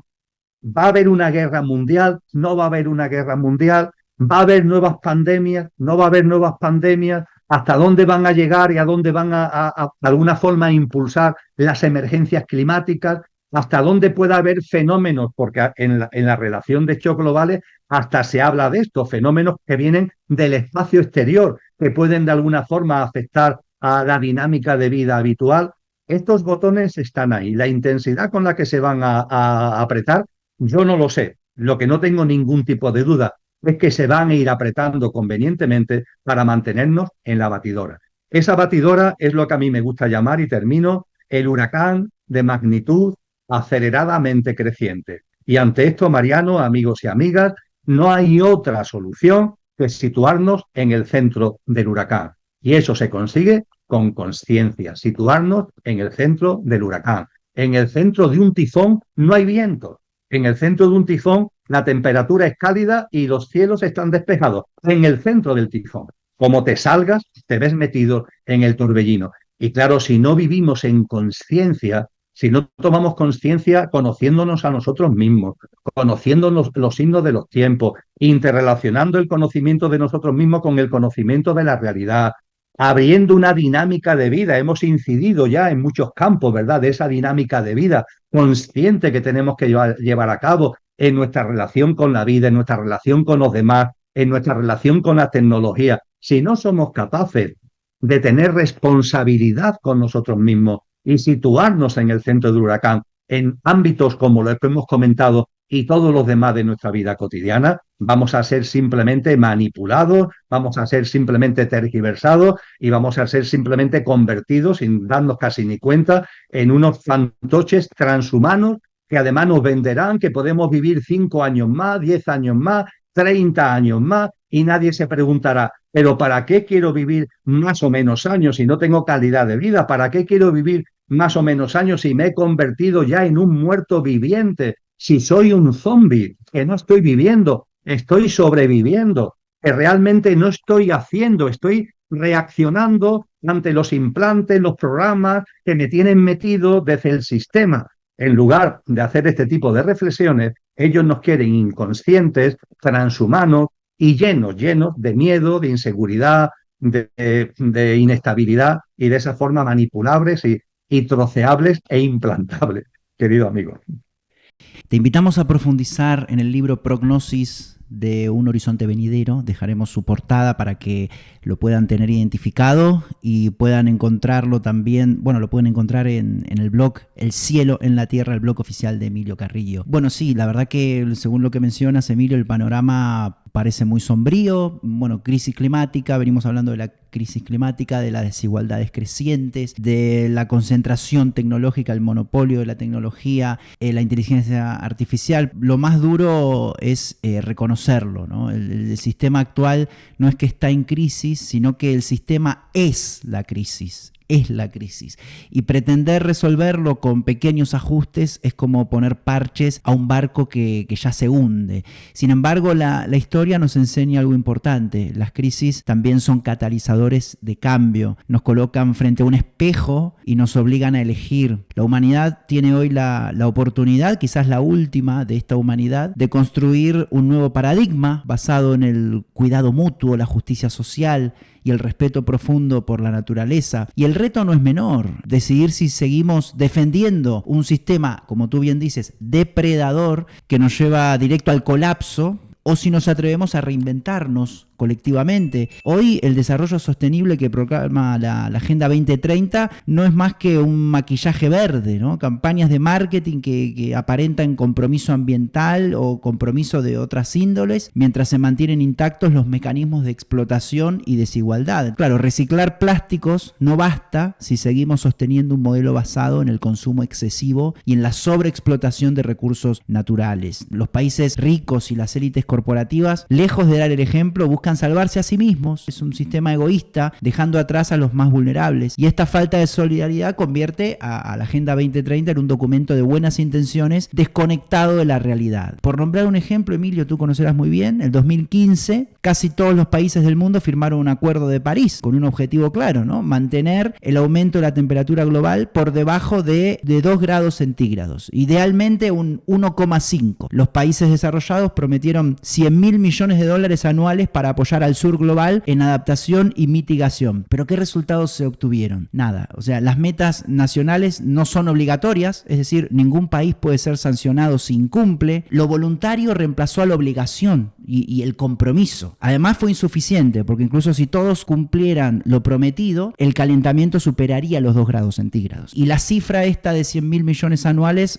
jamás se cumplió en su totalidad. Gran parte del dinero no es nuevo, sino que es ayuda reciclada, disfrazada de financiamiento climático. Predominan los préstamos por sobre las donaciones en ese acuerdo, que además esto aumenta la deuda de los países pobres. O sea, fue un acuerdo utilizado para hacer negocios envueltos en falta de transparencia. Mariano, en la amistad que tenemos, y también por respeto, ¿no?, a las personas que se acerquen a esta emisión, tengo que hablar con sinceridad, insistiendo en que no estoy en posesión de la verdad, por favor, bajo ningún concepto. Pero sí planteo de corazón mi convencimiento. Tratados internacionales, acuerdos entre países, medidas oficiales, gubernamentales, etcétera, etcétera, desgraciadamente no sirven para nada. Es simplemente más de lo mismo, son declaraciones muy grandilocuentes, puestas de escena que no sirven para nada. Desgraciadamente, yo empecé a darme cuenta de esto hace ya demasiados años, quizás, y desde entonces he ido viendo cómo va a más y a más y a más. Yo, entre comillas, confieso que he vivido. No es que esté actualmente en un nivel alto de consciencia, voy en el camino, modestamente, de la consciencia, pero confieso que he vivido totalmente alejado de la consciencia. Y en esa época, hace unos 25 años, 27, 25, 22, presidí el programa de desarrollo regional y local del sistema de Naciones Unidas. Fui presidente de ese programa, del programa del NED. Y ahí tuve oportunidad excelente, el privilegio de percibir cómo funcionan todas esas instituciones, cómo esos programas, esos mecanismos. La conclusión final fue que entre el 2008 y el 2010 yo dejé todo. Y para mí, hago un análisis personal, pero que ahora quiero llevarlo a una reflexión que también sea colectiva. Lo que viví de fraude, de engaño, de manipulación, en primera persona, de cómo, como tú dices muy bien, se manejan cifras que son falsas, cómo se habla de unos dineros que después no van a donde dicen que van, cuando como finalmente siempre van, finalmente a manos de lo mismo, de uno o de otra manera, o para financiar siempre las mismas cosas, que tienen que ver con gobiernos corruptos, que tienen que ver con intereses de las grandes corporaciones transnacionales. Cuando todo eso hay un momento determinado que me llevó, tú lo sabes, a dejar todo. Dejé toda esa vida por completo. En el 2010 dejé incluso la docencia universitaria porque sentí que había un reclamo en mi interior, de mi verdadero ser, no de este tal Emilio, sino lo que está encarnado en él, que me exigía caminar de otra manera, y modestamente en esa senda es por la que voy andando. Y lo quería llevar a una reflexión colectiva, y esa reflexión colectiva lo voy a hacer con el experimento de la rana hervida. Es un experimento atroz, porque se trata de las tecnologías de la materia, es decir, esas tecnologías que no le importa el manipular la vida y el dañar a la vida con tal de hacer determinadas pruebas o conseguir determinados resultados. Pero creo que, aun siendo una barbarie, es un experimento de laboratorio muy ilustrativo de lo que quiero transmitir. El experimento de la rana hervida consiste en que si tú coges una rana, la metes en un recipiente de cristal con el agua natural en ese recipiente, agua a temperatura natural, y la pones en un hornillo, y ese recipiente lo vas calentando poco a poco, la ranita no se da cuenta de que el agua va aumentando la temperatura poco a poco. Es más, cuando va aumentando ligeramente la temperatura, a la ranita le parece agradable. tan agradable que le va entrando un sopor, se duerme y finalmente el final del experimento, ¿cuál es? Que la ranita muere abrasada, la ranita muere hervida. Pero ese experimento tiene una segunda fase. La segunda fase es que tú coges otra ranita, porque ya has matado a la primera, desgraciadamente, y repite todo lo demás. El recipiente, el agua a temperatura natural, metes la ranita en el agua, la pones en un hornillo el recipiente, pero en lugar de subir la temperatura poco a poco, lo haces bruscamente, lo pones al máximo bruscamente. ¿Qué sucede? Que la rana salta. La rana se da cuenta y la rana brinca. Pues bien, como reflexión colectiva, evidentemente yo no estoy defendiendo la distopía, faltaría más. No estoy defendiendo la barbarie, no estoy defendiendo ni justificando todo lo que está ocurriendo y que tú y yo venimos brevemente, sintéticamente, en algunos aspectos poniendo de manifiesto. Pero sí quiero subrayar el hecho de que los apretones que estamos viviendo son una oportunidad de conciencia para que brinquemos, para que saltemos y para que no sigamos ahí en esa tontería, en esa inconsciencia que nos llevaría finalmente a lo que desgraciadamente casi empezamos a hacer, zombies, seres que aparentamos vivir, pero que realmente no estamos viviendo, sino sobreviviendo. Entonces creo que es muy importante que seamos conscientes que estos apretones, vuelvo a decirlo, en lugar de caer en el victimismo, en lugar de caer en el derrotismo, que lo veamos como oportunidades de conciencia. Yo soy responsable de mi vida al 100%. Sí, que hay influencias externas que me quieren manipular por aquí o por allí, que tengo unas necesidades básicas que cubrir y que ellos tienen muchos resortes para condicionar cómo cubro esas necesidades básicas. Indudable, pero siempre hay margen de maniobra, siempre hay margen de maniobra. Y ese margen de maniobra es el que tenemos que aprovechar. Estos apretones son una oportunidad. Ellos los apretones lo quieren usar, como decía antes, para atontarnos entre tanto removimiento, metidos en la batidora, ¿no? Para que seamos inconscientes y llenos de miedo y de inseguridad. Y nosotros lo que tenemos que hacer es darle la vuelta. De eso se trata la Agenda 2033. Darle la vuelta en mi vida, para empezar, en mi vida, porque es mi responsabilidad directa. Y a partir de ahí, darle la vuelta en mis relaciones con los demás y en mis relaciones con la naturaleza y con la vida. Y en eso hay que avanzar e ir ampliando en círculos concéntricos, porque cuando empezamos a andar este camino, claro que podemos hacer cosas. Y tantas cosas. Diariamente, en cada momento del día podemos hacer cosas. Que no nos dejemos nublar la mirada por los telediarios. Yo lo que está pasando en no sé qué sitio puede tener mi solidaridad, pero lo que yo puedo hacer realmente es en mi ámbito cotidiano. Y cuando me doy cuenta de eso, me doy cuenta de la cantidad de cosas que puedo hacer cuando he tomado la decisión, como la rana, de brincar y de tomar conciencia. Más de 110 millones de personas están desplazadas en el mundo, la cifra más alta de la historia. Millones se ven forzados a dejar sus hogares por guerras, pobreza o el clima. La verdadera solución no está en muros, sino en derechos, dignidad y justicia global. Que las migraciones están presentes desde los orígenes humanos. Hoy en la humanidad alcanzan una magnitud inédita. Y tras cada movimiento hay historias de esperanza y dolor, pero también la huella de desigualdades que expulsan a millones de sus hogares. Y el impacto de las migraciones es económico, es social, es cultural.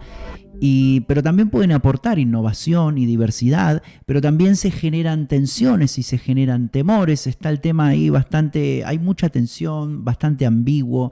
Está también esta gran deportación que se hizo en Estados Unidos. El factor climático también hace que muchas personas abandonen sus hogares por las guerras, los conflictos bélicos. Hoy sinceramente es un tema que preocupa, ¿no? Preocupa. Y más allá de cifras, lo esencial es ver la migración como un fenómeno humano que nos reta a integrar diversidad y garantizar derechos. Lo cierto es que ningún muro material o legislativo detiene la desigualdad. Es hora de llenarnos de solidaridad y de construcción de sociedades inclusivas. Entonces, esto es un gran reto para los países en el marco de las inmigraciones. Decíamos al principio de este diálogo que ojo con caer en la confrontación, en la dualidad, en polarizarnos. Estamos viendo esto con lo que tiene que ver con los flujos migratorios. Hay una polarización en la opinión pública, hay una tensión creciente en la opinión pública y es una tensión además que está siendo favorecida por aquellos que precisamente beben e incitan a esa confrontación y a esa división, porque nos quieren con miedo, inseguros, en la incertidumbre y además separados y divididos. Es la forma precisamente de promover la deshumanización. Y han visto un caldo de cultivo en lo que tiene que ver con los flujos migratorios. Los flujos migratorios siempre han existido. Es verdad que de un tiempo a esta parte están aumentando. Y es muy importante, Mariano, en el informe este que comparto, los datos son clarísimos, de que cuando hablamos de flujos migratorios, la mayoría de las personas que se mueven por el planeta no se mueven por pobreza, por hambruna o huyendo de una guerra, huyendo de la muerte, que por supuesto que las hay en un número significativo. Pero ojo, no es la mayoría. La mayoría de los flujos migratorios vienen de países que están en vías de desarrollo. No son países desarrollados, sino países que están en vías de desarrollo. Y es curioso porque los datos, insisto, son incontestables. Un tanto por ciento depende mucho de la zona del mundo, pero desde luego cuando hablamos de la inmigración que llega a Europa, el tanto por ciento claramente mayoritario, la inmigración que llega a España, pongamos por caso, el tanto por ciento claramente mayoritario no viene de países pobres, entre comillas, donde la gente esté huyendo de la pobreza. No viene, por ejemplo, del Sahel, que es esa zona que se mueve entre el Sáhara y Sudán, donde hay 10 países donde la situación socioeconómica es absolutamente desesperada. Pues bien, el mayor flujo migratorio no viene de ahí, sino que viene de países que tienen un cierto nivel de desarrollo. Países de Hispanoamérica y países del norte de África, fundamentalmente de Marruecos. Esto es importante que lo tengamos en cuenta porque a la inmigración hay que darle una atención solidaria y de acogida. Esa es mi percepción. Yo percibo que si los capitales pueden moverse por el mundo, si las transnacionales pueden moverse por el mundo, como hemos compartido, sin barreras ni fronteras, ¿cómo el ser humano no se va a poder mover por el mundo? Es una contradicción. Ahora bien, claro, para que eso sea sostenible, para que esa acogida sea sostenible, hay que tener unos parámetros de sostenibilidad. Y esos parámetros de sostenibilidad, que son los que en ese informe yo intento poner de manifiesto, la verdad es que ya a estas alturas son muy conocidos. Y yo lo resumiría de la siguiente manera. A una persona que viene huyendo de la muerte, que viene huyendo de la pobreza, que viene huyendo de la guerra, etcétera, etcétera, hay que darle una atención absoluta y completa. Por ejemplo, a los menores que vienen de esos países. Hay que darle una atención completa. A esos menores hay que darle acogida, hay que atenderlo en lo primario, hay que tutelarlos e incluso darle educación y darle sanidad hasta que sean mayores de edad.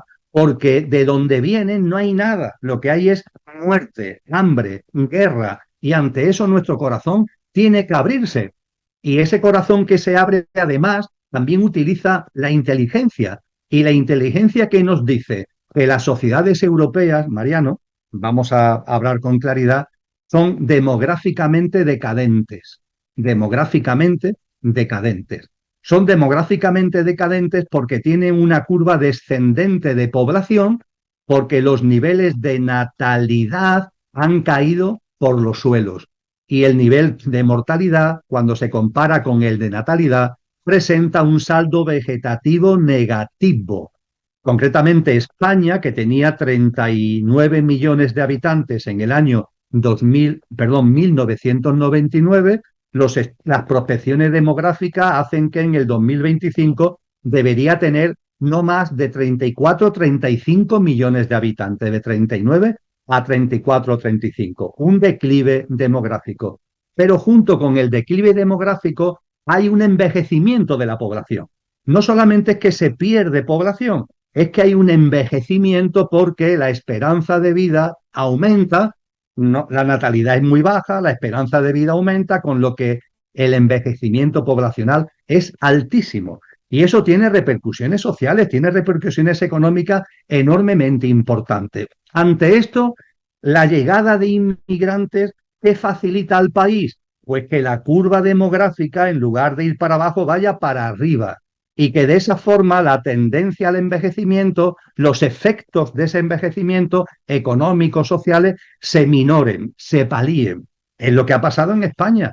España, de los 39 millones no ha bajado a 34, ha subido a 49 millones. Y eso ha hecho también que en la economía española el Producto Interior Bruto, al que tú hacías referencia, esté creciendo al haber una mayor población. Incluso el PIB per cápita últimamente está teniendo también una mejora, lo que evidentemente, cuando decía antes, tenemos que utilizar el corazón, pero también la cabeza. El corazón nos lleva a la solidaridad, a la acogida, y la cabeza nos lleva también a darnos cuenta de que esos flujos migratorios nos están aportando cosas. Dicho esto, la acogida lo he referido, Mariano, con relación a personas que vienen de zonas en guerras, en hambrunas, y las que vienen de países que están en vías de desarrollo. ¿Hay que darle la misma atención? Bien, la respuesta es no. Hay que tener sentido común.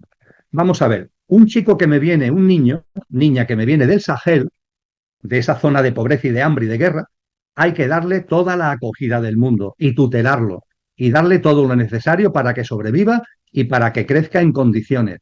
Ahora, a una persona que viene, a un niño o niña que viene de un país que ya tiene un cierto nivel de desarrollo, los tratados internacionales, las convenciones del niño de Naciones Unidas, los tratados de la Unión Europea, dicen que no, que lo que hay que hacer es darle una atención inmediata, claro, faltaría más, pero después promover el regrupamiento familiar. Es decir, que a ese niño o niña, una vez atendido, hay que repatriarlo al país de origen para que vuelva con su familia, con sus padres, con su madre y con su familia. Porque no es un país en situación de riesgo, es un país que tiene un cierto nivel de desarrollo.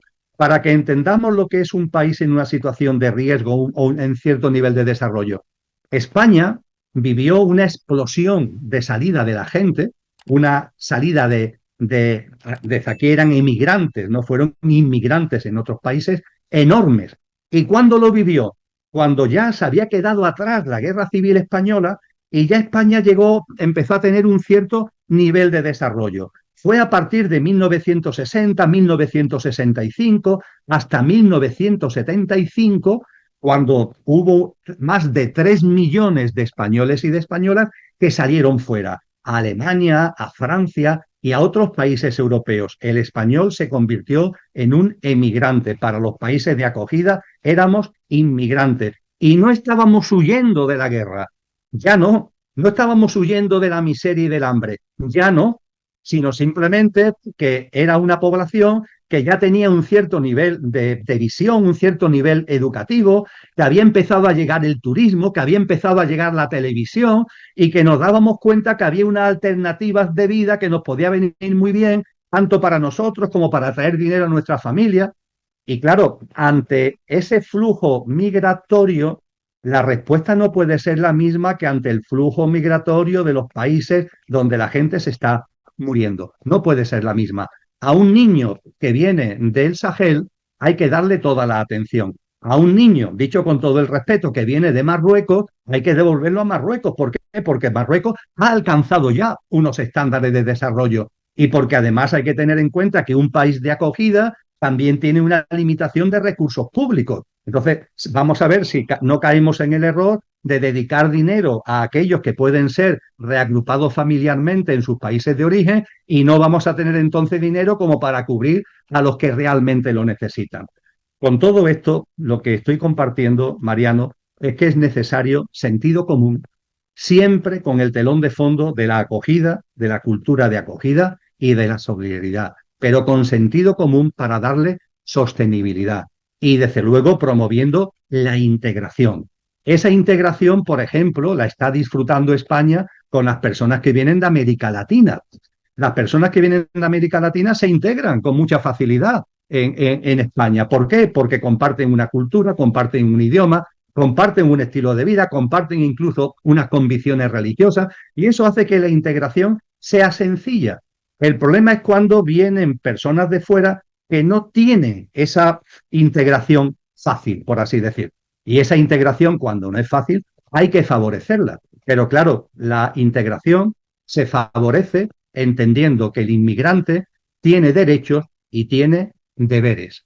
Y ahí también hay que aplicar el sentido común. El inmigrante tiene derechos, aquí estamos, país de acogida, solidario, pero también tiene deberes. Porque si no se subrayan esos deberes, la integración no se va a producir. Y si la integración no se produce, al final todos salimos perdiendo. Todos es todo. La población nativa, la población foránea, todos salimos perdiendo. Así que creo que estos parámetros que acabo de resumir, que habría mucho que hablar sobre ellos, por supuesto, en ese informe creo que adecuadamente se desarrollan, nos lleva a darnos cuenta de que los seres humanos tenemos que poner por delante la humanidad. En el caso de la inmigración, eso significa cultura de acogida, eso significa solidaridad, eso significa espíritu de integración, pero que a su vez tenemos que tener sentido común para no mezclar el tocino con la velocidad, para no meter todo en el mismo cajón, para tener una serie de medidas adecuadas que favorezcan esa integración a la que vengo haciendo referencia. Y me da la impresión que en general, Mariano, y no quiero ser negativista, pero me da la impresión que no solamente en España, sino en más sitios, los poderes públicos esto no le prestan mucha atención. Esto es un totum revolutum, que todo se mete en la misma caja, que no hay un discernimiento sobre lo que las distintas características de los distintos subflujos que hay dentro del flujo migratorio, y que todo esto a su vez está alimentando una trifulca política enorme y una serie de llamamientos, de hostigamientos, de división, de separación, que no nos conviene a nadie. Entonces creo que nuevamente la conciencia es la respuesta, la conciencia es la respuesta. Y en la medida de lo posible, pues llevarlo a nuestro hábitat de vida, cada uno en lo que podamos y en lo que puede ser nuestro ámbito directo de responsabilidad. Muy bien, muy bien. Invitamos a ver el informe consciente de actualidad que está en el canal de YouTube de Emilio y en Ecocentro Televisión, y también a descargarse ese informe de 25 páginas para quienes le interese profundizar en el tema. Y sí, Emilio, yo comparto todo lo que mencionas, estamos muy pero muy alineados. Las migraciones son parte de nuestra humanidad, no son un accidente, no son un problema que haya que resolver, sino un fenómeno natural en un mundo interconectado y además consecuencia de todas las cosas que están sucediendo. Y las migraciones forzadas suelen presentarse bajo un único prisma, ¿no? El del control fronterizo, ¿no? Muros, policías, militares, detenciones, expulsiones. En cierta forma se criminaliza a quienes llegan, se les etiqueta como amenazas, como ilegales, como números incómodos que cruzan un mapa. Un llamado a la conciencia, al amor.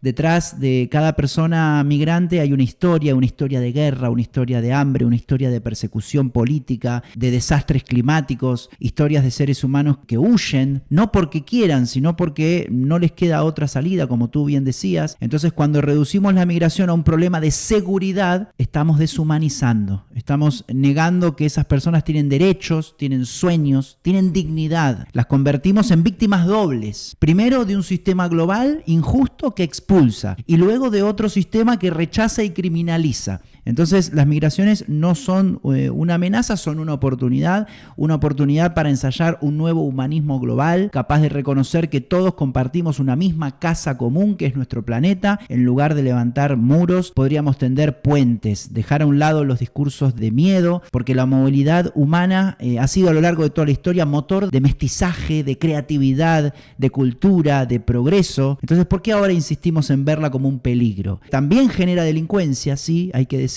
y en gran cantidad de países los delitos de migrantes superan a los números de los nativos, y en ese caso hacer un llamado a la responsabilidad, a los valores, a los principios y, como tú bien decías, a los deberes que tiene el migrante, a algo muy básico, ¿no? A respetar al país de acogida. Necesitamos reemplazar la lógica de muros y expulsiones por corredores humanitarios seguros. Migrar no debería significar perder derechos, al contrario. Una sociedad justa debe garantizar acceso a la salud, a la educación, a la vivienda, al trabajo, trabajo digno, a toda persona que pisa su territorio sin discriminación, y como tú también mencionabas, y yo lo destaco, especial atención necesitan los más vulnerables, ¿no? Mujeres expuestas a violencia sexual en las rutas migratorias, niños que cruzan fronteras solos, personas que huyen de la guerra y de la pobreza necesitan un trato especial, siempre y cuando haya recursos, ¿no? En el país de acogida, como tú bien mencionabas, con criterio.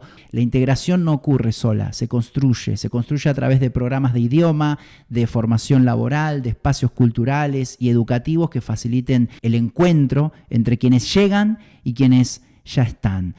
Pues permíteme, Mariano, que para concluir enfatice nuevamente lo que considero que es fundamental, la consciencia. No nos dejemos arrastrar en el pesimismo, en el victimismo, en el derrotismo. Utilicemos el símil, por bárbaro que sea, de la rana hervida. Vamos a dar el salto. Vamos a dar el salto cambiando nuestra dinámica de vida, cada uno la suya.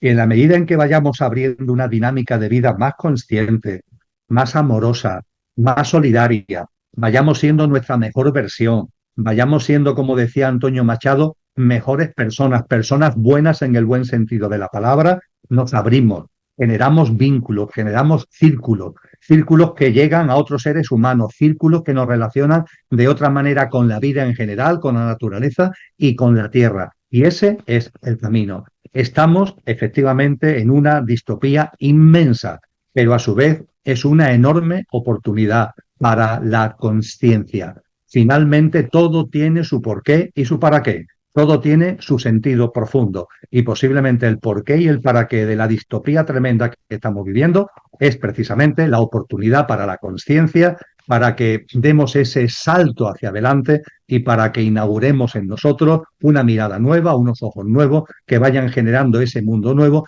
Es responsabilidad de cada uno en su día a día y en su entorno más inmediato y cotidiano.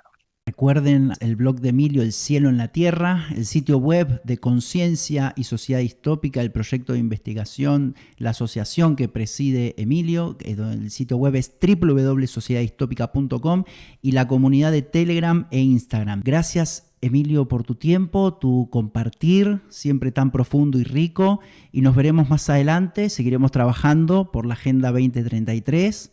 Y ojalá nuestros encuentros sigan siendo humanos siempre. Al menos yo no tengo pensado crearme un avatar con la inteligencia artificial. Espero que tú tampoco, que sigamos con esta presencia consciente aquí. Y gracias.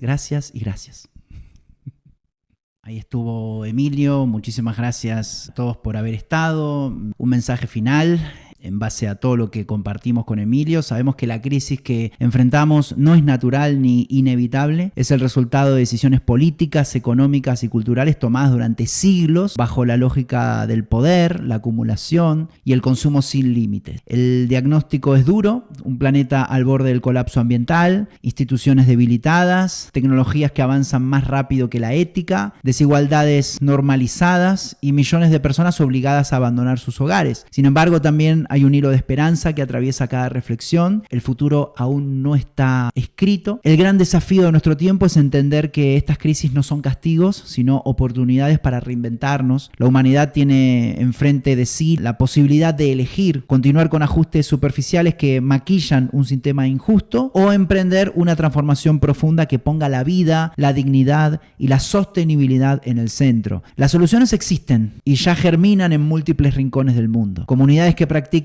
otra relación con la naturaleza, jóvenes que lideran movimientos de justicia climática, colectivos que democratizan la información, proyectos tecnológicos éticos y experiencias de cooperación que demuestran que otro camino es posible. No partimos de cero. Lo que necesitamos es valentía, es ética, es conciencia y voluntad de priorizar el bien común sobre el interés inmediato. No basta con sobrevivir en un planeta herido, debemos atrevernos a transformarlo, así que invitamos a reconocer la gravedad del momento, pero también a asumir la responsabilidad de construir un nuevo horizonte, porque la historia demuestra que los grandes cambios nacen de las crisis y esta vez no será diferente. Este cierre no es un punto final, sino un llamado a convertir la indignación en acción, la incertidumbre certidumbre en creatividad y la esperanza en compromiso. El futuro que soñamos, un futuro de justicia, de sostenibilidad, de dignidad y de conciencia, no llegará solo. Lo estamos creando juntos desde abajo y hacia afuera. Nada más. Gracias por la compañía. Recuerden suscribirse, recuerden comentar, recuerden poner like, compartir, que eso influye mucho para que este vídeo llegue a otras personas. Y te esperamos en el próximo video. Gracias por formar parte de este canal. Adiós.